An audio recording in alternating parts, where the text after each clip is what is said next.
Good morning to all of you. तो आज हम लोग डिस्कस करेंगे डी ब्रॉगली वेवलेंथ के आगे का पोर्शन, लेकिन डी ब्रॉगली वेवलेंथ में भी हमारे पास कुछ बचा हुआ है। एक दो क्वेश्चन अच्छे हैं जो नीट में पूछे गए हैं, रिपीट हुए हैं, वो मैं करवा देता हूँ।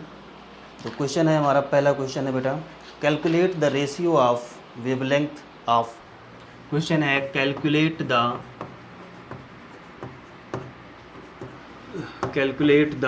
Ratio of wavelength of calculate the ratio of wavelength of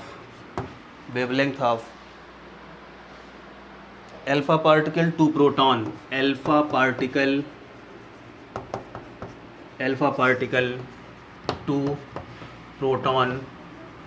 particle to proton if ratio of their kinetic energy is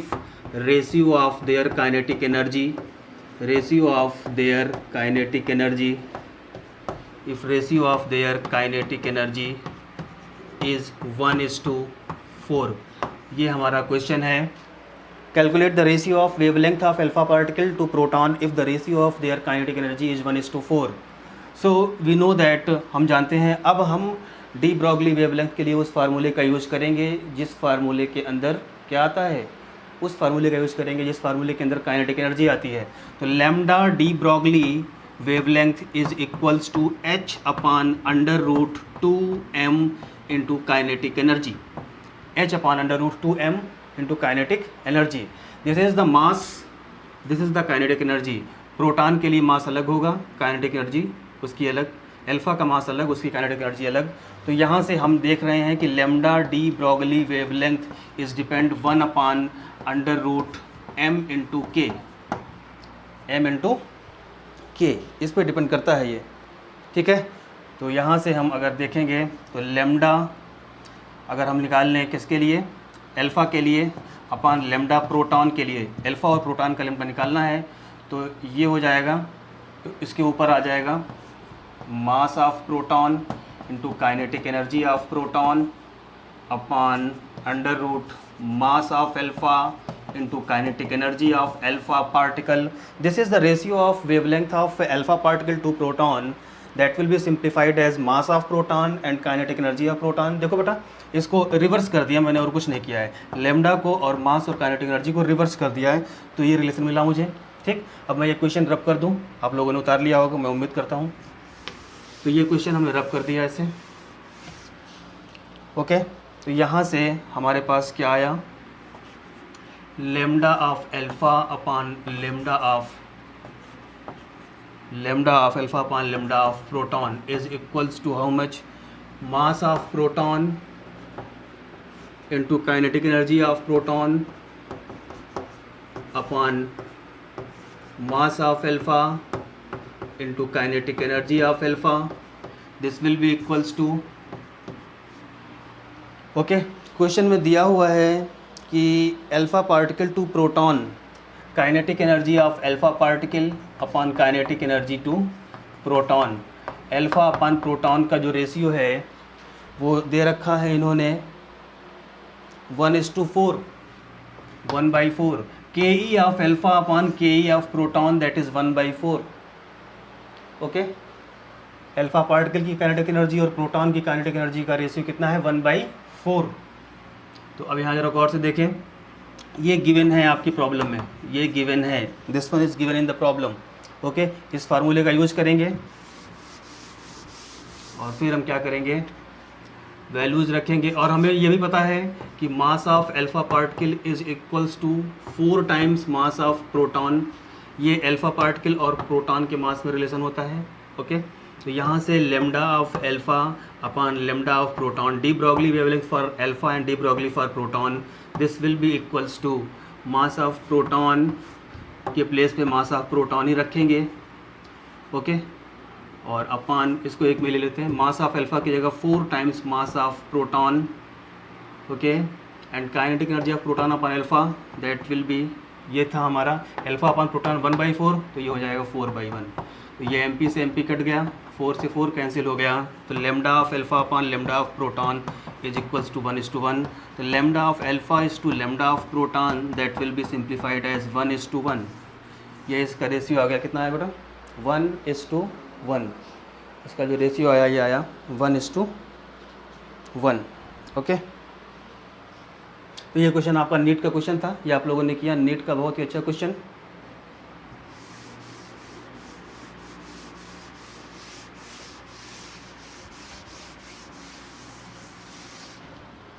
NEET का एक अच्छा क्वेश्चन किया आप लोगों ने। ओके, और एक और है question, calculate the ratio of D Broglie wavelength. एक क्वेश्चन और है नीट का, calculate the ratio of, question है बेटा नीट का क्वेश्चन है, calculate the ratio of, calculate the ratio of, calculate the ratio of D Broglie wavelength, calculate the ratio of D Broglie wavelength of alpha particle to proton, alpha particle to proton when it accelerated through, when it accelerated through, when it accelerated through, when it accelerated through, when it accelerated through same potential difference from rest, same potential difference from rest, same potential difference from rest। अब वो कह रहा है कि alpha particle और proton को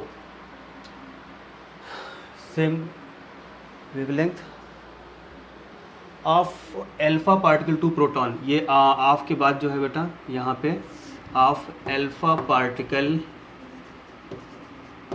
to proton when it accelerated through same potential difference. तो अब हम जिस फार्मूले का यूज करेंगे वो फार्मूला क्या होगा, lambda is equals to, lambda de Broglie is equals to h upon √2m into kinetic energy. और हम सभी लोग जानते हैं काइनेटिक एनर्जी को हम मैनिपुलेट कर सकते हैं कुछ ऐसे, h upon √2m and in the place of kinetic energy we can write over here charge into potential difference, charge into what, potential difference. और ये बोला जा रहा है लास्ट में कि पोटेंशियल डिफरेंस दोनों का सेम है, alpha particle and proton having the same potential difference, alpha particle and proton having the same potential difference means v की वैल्यू सभी के लिए सेम है, तो पोटेंशियल की वैल्यू कांस्टेंट है, पोटेंशियल की वैल्यू कांस्टेंट है for alpha and proton, for alpha and proton. Alpha particle and proton के लिए पोटेंशियल डिफरेंस की वैल्यू कांस्टेंट है, h प्लैंक कांस्टेंट है, 2 नंबर है, तो यहाँ से लेमडा डिपेंड करेगा 1 upon how much, mass of the particle into charge of the particle. So put it over here, lambda for alpha upon lambda for proton is equals to mass of proton into charge of proton upon mass of alpha into charge of alpha। okay बच्चों, so put it right over here, mass of proton is simply mp and charge of proton is how much, e upon mass of alpha 4 times mass of proton into charge of alpha 2 times charge of protons। तो ये इसे आप लिख सकते हैं qp, ऐसे लिख सकते हैं 2qp, तो qp से qp कैंसिल, mp से mp कैंसिल, तो यहाँ से charge of wavelength of alpha upon wavelength of proton is equals to 1 upon √8 या 1 upon 2√2 means wavelength of alpha is to wavelength of proton, इसकी जो वैल्यू आ जाएगी 1:2√2। This is the basic formula. ये question आपके यहाँ पूछा गया है इंजीनियरिंग में और मेडिकल में। ओके, तो lambda of alpha and lambda of proton that will B 1:2√2। Okay okay guys, तो समझते हैं हम कि आप लोग अच्छे क्वेश्चन कर लेंगे अब यहाँ से, ठीक है। तो डी ब्रॉगली के ऊपर जितने क्वेश्चन बन सकते थे मैंने सारे करा दिए आपको।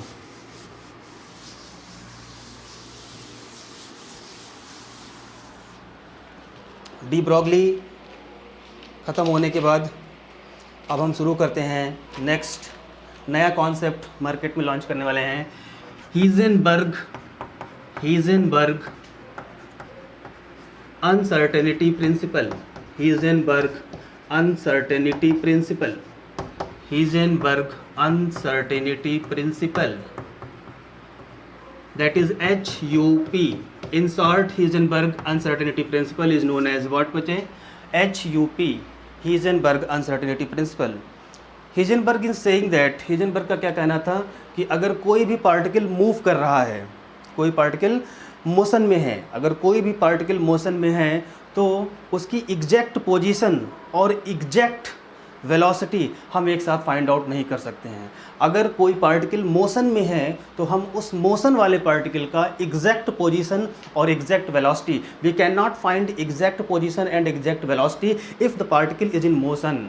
ओके, मीन्स हाइजेनबर्ग का टोटल कॉन्सेप्ट कहाँ पे एप्लीकेबल है? जब पार्टिकल मोशन में हो। जब पार्टिकल मोशन में होगा तो हाइजेनबर्ग का प्रिंसिपल लगेगा। If any particle is in motion then we can not decided the exact value of position as well as exact value of velocity.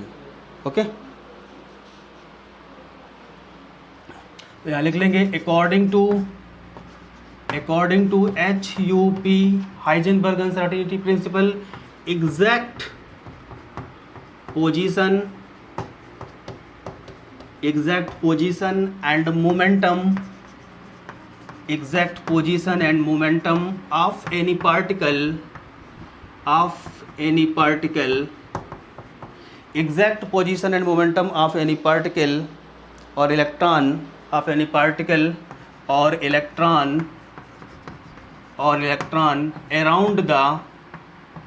around the nucleus is not possible. Nucleus के around घूमने वाले electron की exact position और exact velocity या exact momentum को हम find out नहीं कर सकते हैं। ओके, तो इन्होंने बोला कि सर डेल्टा एक्स, थोड़ी देर के लिए कहा कि सर डेल्टा एक्स जो है this is the uncertainty in position. Okay, यानी पोजीशन के अंदर आने वाली error, the error found in the position. Okay, delta x is what? Uncertainty in position. Then delta p is what? Uncertainty in momentum means momentum के अंदर आने वाली error. तो इन्होंने कहा कि एग्जैक्ट पोजीशन और एग्जैक्ट मोमेंटम किसी इलेक्ट्रॉन का जो कि मूविंग स्टेट में हो हम फाइंड आउट नहीं कर सकते हैं। कोई ऐसा इलेक्ट्रॉन जो मूविंग स्टेट में है उसका एग्जैक्ट पोजीशन और एग्जैक्ट मोमेंटम हम फाइंड आउट नहीं कर सकते हैं, एरर के साथ फाइंड आउट करेंगे। तो लोगों ने कहा सर कितना होगा एरर के साथ? तो कहा delta x into delta P is greater than equal to h/4π। This is the Heisenberg concept. Delta x into delta p is greater than equal to h/4π। और हम लोग न्यूमेरिकल सॉल्व करने के लिए अपनी एजनेस के लिए इसको delta x into delta p is equals to h/4π भी कर सकते हैं। Okay, so this is the basic theme जो इस पिक्चर में काम करेंगे हम लोग, वो ये है हाइजेनबर्ग का अनसर्टेनिटी प्रिंसिपल। ओके,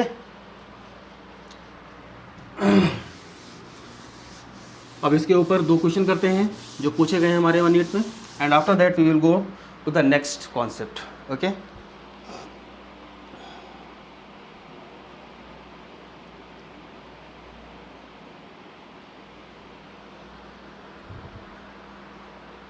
क्वेश्चन है, इसको भी हटा देता हूँ मैं, उसके बाद बहुत आराम से लिखेंगे क्वेश्चन पूरा। जो हमारा क्वेश्चन है वो ये है बेटा, A golf ball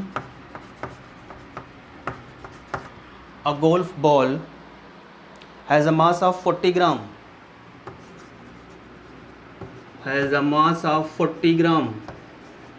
A golf ball has a mass of 40 gram and a speed of 45 meter per second and a speed of 45 meter per second and a speed of 45 meter per second if the speed can be measured with the uncertainty of 2%. If the speed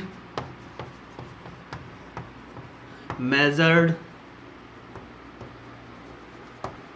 with uncertainty of if the speed measured with uncertainty of 2%, calculate uncertainty in position, calculate uncertainty in position, calculate uncertainty in position. बहुत अच्छा question है NEET का।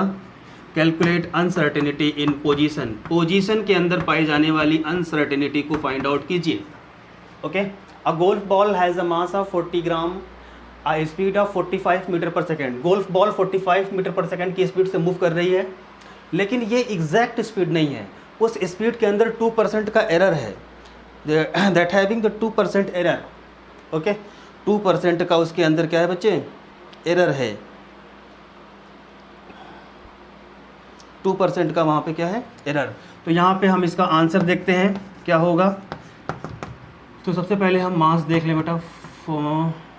40 ग्राम मास दिया हुआ है आपका, 40 gram, that is 40 × 10⁻³ kg। This is the mass. ये हमारा मास है जो कि 40 ग्राम है, 40 × 10⁻³ kg। ओके, एंड वेलोसिटी है इसकी 45 मीटर पर सेकेंड। वेलोसिटी है इसकी कितनी, 45 मीटर पर सेकेंड। और जो इसकी वेलोसिटी दे रखी है, ये दे रखी है 45 मीटर पर सेकेंड। लेकिन उसने कहा इतनी है, लेकिन इसमें 2% का एरर है।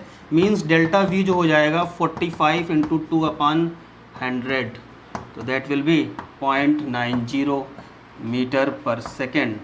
0.90 मीटर पर सेकेंड ये हो गया। तो अब हमें करना ही क्या है, delta x into m delta v. आप ये देखिए ज़रा गौर से, delta x into delta p is equals to h/4π।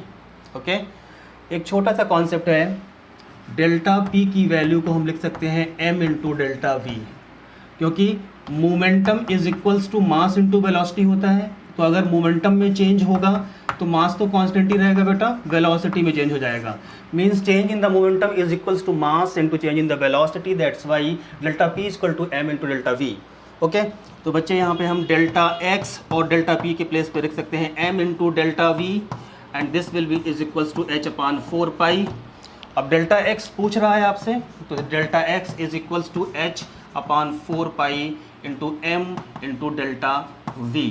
Okay, delta v की वैल्यू निकाली है आपने 0.90, मास 40 × 10⁻³ kg, 4 जानते हैं, h जानते हैं, इन वैल्यू को रख करके डेल्टा x निकाल लेंगे। And delta x is what, uncertainty in position. Delta x is what, uncertainty in position. Okay,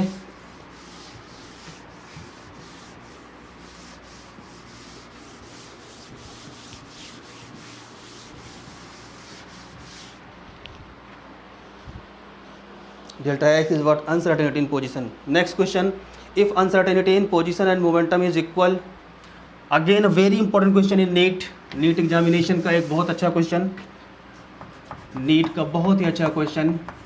uncertainty in position, if uncertainty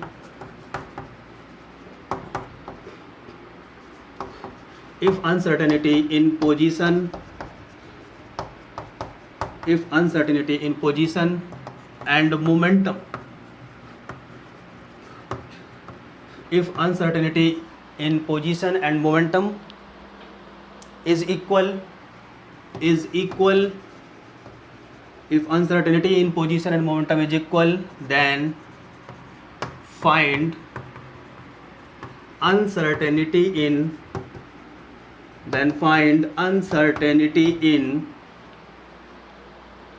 the velocity, then find uncertainty in the velocity, then find uncertainty in the velocity। कुछ नहीं करना है, इसका solution मैं बिना pen उठा करके बच्चों आपको दे सकता हूँ, लेकिन आपको समझाना है इसलिए लिखना पड़ेगा। Delta x uncertainty in position, delta p uncertainty in momentum, is equals to H upon 4 pi, h upon what 4 pi. और वो आपसे कह रहा है कि पोजीशन और मोमेंटम में अनसर्टेनिटी क्या है, पोजीशन और मोमेंटम की अनसर्टेनिटीज इक्वल हैं। ओके, तो उसने ये बोला कि delta x is equals to delta p, तो जहाँ पे डेल्टा पी है वहाँ पे डेल्टा एक्स रख दो ला करके।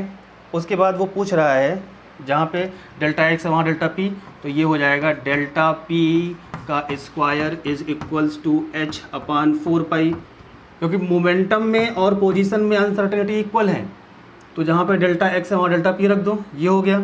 और अभी बताया मैंने आपको कि delta P is equals to M times delta we.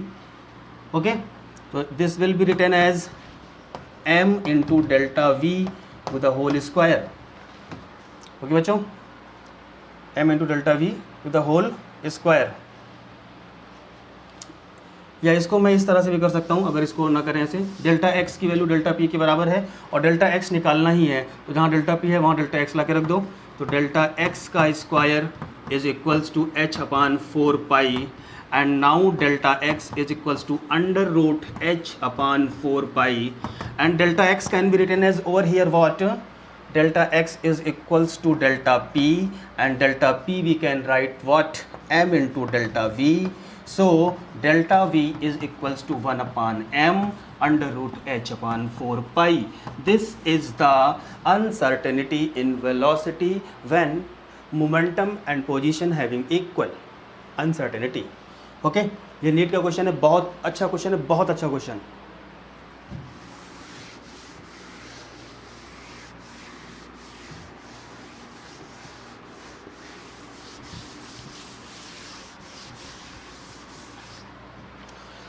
Okay, next, limitation of Bohr model, limitation of Bohr model, limitation of Bohr model. Bohr model की लिमिटेशंस क्या क्या हैं?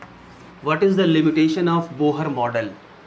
सबसे पहला लिमिटेशन ये है कि सबसे पहला limitation, it is applicable, Bohr का मॉडल बहुत अच्छा था but it is applicable only, it is applicable only for single electron species, only for single electron species, only for single electron species, single electron की species के लिए, the species contain 1 electrons, उन्हीं के लिए Bohr का model valid था। ठीक है, 2 इलेक्ट्रॉन ले आओगे 3 4 5 10, उनके लिए ये वैलिड नहीं है। Second point, it can not, it is not consistent with de Broglie, it is not consistent with, it is not consistent with, it is not consistent with de Broglie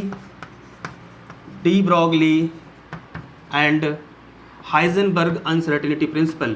इन्होंने de Broglie और Heisenberg के बारे में किसी concept को अपने model में include नहीं किया, ना ही हाइजेनबर्ग को इंक्लूड किया, ना ही डी ब्रॉगली को इंक्लूड किया, इसीलिए इनका मॉडल फेल हुआ, इसीलिए इनका मॉडल क्या हुआ, फेल हुआ। थर्ड पॉइंट जिसलिए इनका मॉडल फेल हुआ, it could not explain, it could not explain, it could not explain hydrogen, it could not explain, it could not explain splitting of lines, it could not explain splitting of lines, splitting of lines को भी ये model explain नहीं कर पाया। It could not explain splitting of lines, splitting of lines in electric field and magnetic field, in electric field and magnetic field, electric और magnetic field के अंदर ये उन चीज़ों को एक्सप्लेन नहीं कर पाए। लिमिटेशन ऑफ बोहर मॉडल में तीसरी बात लिखेंगे, splitting of lines in electric field and magnetic field, electric और मैग्नेटिक फील्ड में आने पर लाइंस स्प्लिट हो जाती हैं, इस बात को ये एक्सप्लेन नहीं कर पाए। ओके, और चौथी बात, नो एक्सप्लेनेशन गिवन फॉर, चौथी बात, no explanation, no explanation, no explanation given for, no explanation given for conservation of angular momentum, no explanation given for conservation of angular momentum. No any explanation is given for conservation of angular momentum. Okay? तो बच्चों यहाँ पे आकर के Bohr का model पूरी तरह से ख़त्म होता है। बोहर इस बात को एक्सप्लेन नहीं कर पाए। सबसे पहली बात, इनका मॉडल जो सबसे बड़ी कमी थी, it is applicable only for single electron species, एक इलेक्ट्रॉन रखने वाले लोगों के लिए। हाइड्रोजन के ऊपर एप्लीकेबल है या हाइड्रोजन के जैसों पे। दूसरी बात, इन्होंने डी ब्रॉगली और हाइजेनबर्ग के कॉन्सेप्ट को अपने मॉडल में इन्होंने कहीं दिखाया नहीं। तीसरी बात, अगर इलेक्ट्रिक फील्ड और मैग्नेटिक फील्ड में किसी चार्ज को भेजते हैं तो वहाँ पे स्प्लिटिंग ऑफ लाइंस होती है, इसके बारे में कोई इन्फॉर्मेशन इनके पास नहीं थी, अपने मॉडल में नहीं रखा। चौथी बात, कंजर्वेशन ऑफ एंगुलर मोमेंटम के बारे में इन्होंने कोई बात नहीं बताई। ओके, कोई एक्सप्लेनेशन नहीं था इनके पास। ओके, तो इसी तरीके से मेरा ये बोहर मॉडल ख़त्म होता है। नेक्स्ट टर्न पर फिर मिलते हैं।